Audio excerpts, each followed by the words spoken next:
Jesse, pasok! Wala, apat. Ate, di ba apat yan natin? Ate! Ate!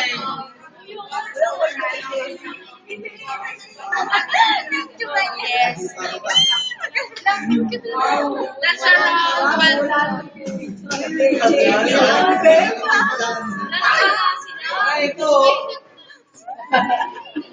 So, mamaya po, mga 12:30 po yung first show Ay, nila. nakita ko yung ganun. Bakit natutuwa?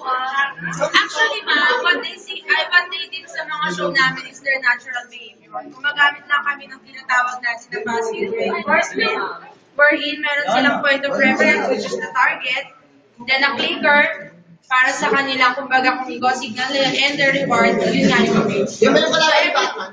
Ay, thank you pala. Tapos every